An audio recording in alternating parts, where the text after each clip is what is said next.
জুবিন গাৰ্গ আজি আমাৰ মাজত নাই, কিন্তু জুবিন গাৰ্গক লৈ আলোচনাবোৰ শেষ কেতিয়াও নহ'ব বা জুবিন গাৰ্গক লৈ যিবোৰ ন তথ্য আহিব সেই তথ্যবোৰ সদায় এটা আলোচনাৰ বিষয় হৈ থাকিব।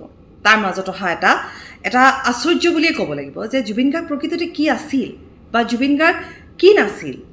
জুবিন গাৰ্গ এক সত্তা বা জুবিন গাৰ্গক ভগৱানৰ দৃষ্টিৰে চোৱা হৈছে, হয়তো ভগৱানৰে কিছু অস্তিত্ব বা ভগৱানৰে দূত আছিল নেকি সঁচাকৈ জুবিন গাৰ্গ। তেনেকুৱা ধৰণৰ কথাবোৰ এতিয়া মনলৈ প্ৰত্যেকৰে আহিবলৈ লৈছে, কাৰণ আমাৰ এই উকা পৃথিৱীখনত জুবিন গাৰ্গ যোৱাৰ পিছত এই কথাবোৰে দোলা দি আছে।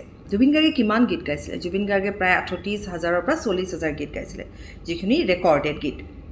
তাৰ উপৰিও জুবিন গাৰ্গে অনুষ্ঠান পৰিৱেশন কৰা সেইসমূহ বাদেই দিছোঁ আমি।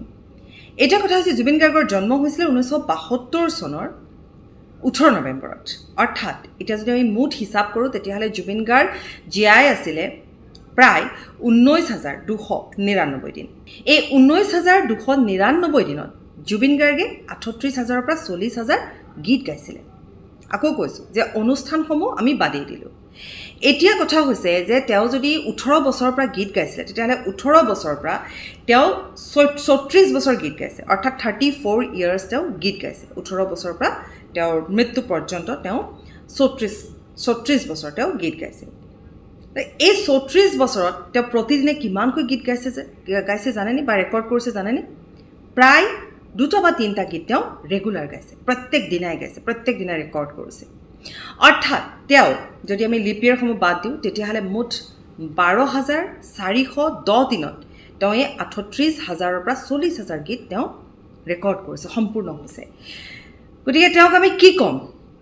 এই যিটো তথ্য বা এই যিটো হিচাপ আপুনি নিজেও কৰিব পাৰে। গতিকে এই হিচাপটোত তেওঁৰ বিষয়ে ক'ব পৰা ধৃষ্টতা বাৰু আমাৰ আছেনে? সেইগৰাকী যাক মানুহে আজি মহামানৱ বুলি কৈছে, মহান ব্যক্তি বুলি কৈছে, গতিকে যাক মানুহে ভগৱানৰ শাৰী ৰাখিছে, তেওঁ সঁচাকৈ ভগৱানৰ শাৰীৰে যোগ্য নেকি? জুবিন গাৰ্গৰ লৈ সমালোচনা ইয়াৰ পূৰ্বতেও চলিছিল। বিতৰ্ক ভাল পোৱা জুবিন গাৰ্গ, মুখত যি আহিছিল, মনত যি আহিছিল তাকেই কৈছিল। গতিকে তেতিয়া তেওঁ এটা বেলেগ বিষয় আছিল, বেলেগ কথা আছিলে। এটা সময়ত তেওঁ কোৱা কথা যে এটা সময় আছিলে যেতিয়া প্ৰথম জুবিন গাৰ্গে অনামিকাৰ পৰা তেওঁ লাহে লাহে মায়া, যন্ত্ৰ এইবোৰ যেতিয়া তেওঁ হিট হ'বলৈ আৰম্ভ কৰিছিলে, তেতিয়া জুবিন গাৰ্গৰ বাবে মানুহে বাহিৰত থিয় হৈ থাকে পুৱাৰলৈকে, আৰু জুবিন গাৰ্গে ইটোৰ পিছত সিটোৰ পিছত সিটোকৈ তেওঁ গীত গাই গৈছিলে। কিমান গীত গাইছিলে তেওঁৰ নিজৰে হিচাপ নাছিলে। সেই জুবিন গাৰ্গ নোহোৱা হোৱাৰ পিছত এই কথাবোৰে বাৰুকৈ আমনি কৰিছে। জুবিন গাৰ্গে সঁচাকৈ জুবিন গাৰ্গ কি আছিল, জুবিন গাৰ্গ কি নাছিল।